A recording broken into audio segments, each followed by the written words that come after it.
ଚିକିଟି ସମ୍ବାଦ ସାହିତ୍ୟ ଘରର ବାର୍ଷିକ ଉତ୍ସବ ପାଳିତ ନୂତନ ଚିନ୍ତାଧାରା ଓ ସୃଜନଶୀଳତାର ଜନ୍ମସ୍ଥଳୀ ହେଉଛି ସାହିତ୍ୟ ସଭା। ଏହି ମତ ପ୍ରକାଶ ପାଇଥିଲା ସୁନାପୁର ବେଳାଭୂମିରେ ଅନୁଷ୍ଠିତ ହୋଇଥିବା ସମ୍ବାଦ ସାହିତ୍ୟ ଘର ଚିକିଟିର 11ତମ ବାର୍ଷିକ ଉତ୍ସବରେ ମଞ୍ଚାସୀନ ଥିବା ଅତିଥିମାନଙ୍କ ବକ୍ତବ୍ୟରୁ ଅନୁଷ୍ଠାନ ସଭାପତି ଶ୍ରୀ ଦୁର୍ଗାପ୍ରସାଦ ମହାରଣାଙ୍କ ସଭାପତିତ୍ୱରେ ଅନୁଷ୍ଠିତ ହୋଇଯାଇଛି ଚିକିଟି ସମ୍ବାଦ ସାହିତ୍ୟ ଘରର ସମାବର୍ତ୍ତନ ଦିବସ। ମୁଖ୍ୟ ଅତିଥି ଭାବରେ ମଞ୍ଚାସୀନ ଥିଲେ ସ୍ଥାନୀୟ ବିଧାୟକ ଶ୍ରୀଯୁକ୍ତ ମନୋରଞ୍ଜନ ଦୟାଲ ସାମନ୍ତରା। ସମ୍ମାନିତ ଅତିଥି ରୂପରେ ସମଦୃଷ୍ଟି ପତ୍ରିକାର ସମ୍ପାଦକ ଶ୍ରୀ ବିଘ୍ନେଶ୍ୱର ସାହୁ, ଆଭା ପତ୍ରିକାର ସମ୍ପାଦିକା ଶ୍ରୀମତୀ ଗୌରପ୍ରିୟା ଦାସ, ବ୍ରହ୍ମପୁର ସାହିତ୍ୟ ପରିଷଦର ସଭାପତି କବି ସୁଶାନ୍ତ ଦାସ ଏବଂ ଅଧ୍ୟାପକ ତ୍ରିଲୋଚନ ଦାସ। ଉକ୍ତ ସଭାରେ ପ୍ରାରମ୍ଭିକ ସଙ୍ଗୀତ ଗାନ କରିଥିଲେ ସଂହିତା ମହାନ୍ତି। ପ୍ରତିବର୍ଷ ପରି ସ୍ୱାଧୀନତା ସଂଗ୍ରାମୀ ଦିବାକର ପଟ୍ଟନାୟକ ସ୍ମୃତି ସମ୍ମାନ ସାମାଜିକ ଅନୁଷ୍ଠାନ ଗୋପବନ୍ଧୁ ସେବା ସମିତି ଚିକିଟିକୁ ପ୍ରଦାନ କରାଯାଇଥିଲା।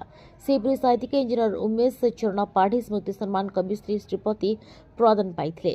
ଉକ୍ତ ସଭାରେ ଅତିଥି ପରିଚୟ ପ୍ରଦାନ କରିଥିଲେ ଅଧ୍ୟାପକ ଡକ୍ଟର ଅଶୋକ କୁମାର ପଣ୍ଡା। ସଭା ପରିଚାଳନା କରିଥିଲେ ସଭାପତି ଶ୍ରୀ ମହାରଣା, ସମ୍ପାଦକ ଏବଂ ଧନ୍ୟବାଦ ଅର୍ପଣ କରିଥିଲେ। ଅନୁଷ୍ଠାନ ସଂଯୋଜକ ଶ୍ରୀ ବିଭୁଦେନ୍ଦ୍ର ପାଢ଼ୀ, ଡକ୍ଟର ସଞ୍ଜୀବ କୁମାର ପଣ୍ଡାଙ୍କ ସମ୍ପାଦନାରେ ପ୍ରସ୍ତୁତ ସମ୍ବାଦ ସାହିତ୍ୟ ଘରର ମୁଖପତ୍ର ଶୁଭଲଗ୍ନ ଲୋକାର୍ପଣ କରାଯାଇଥିଲା। ଦ୍ୱିତୀୟ ଅଧିବେଶନ କବିତା ପାଠୋତ୍ସବ ପର୍ବରେ 56 ଜଣ କବି ନିଜର ସ୍ୱରଚିତ କବିତା ପାଠ କରିଥିଲେ।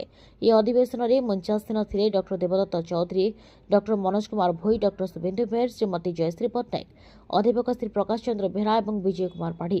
ମଞ୍ଚାସୀନ ଅତିଥିବୃନ୍ଦ ଓଡ଼ିଆ କବିତାର ଅତୀତ, ବର୍ତ୍ତମାନ ଓ ଭବିଷ୍ୟତ ସମ୍ପର୍କରେ ଆଲୋକପାତ କରିଥିଲେ।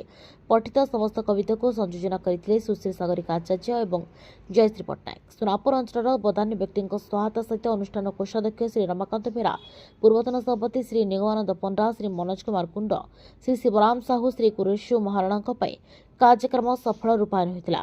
ଚିକିଟିରୁ କବିରାଜ ପାତ୍ରଙ୍କ ରିପୋର୍ଟ, ପଲିଟିକାଲ ଖଟି, ଓଡ଼ିଶା।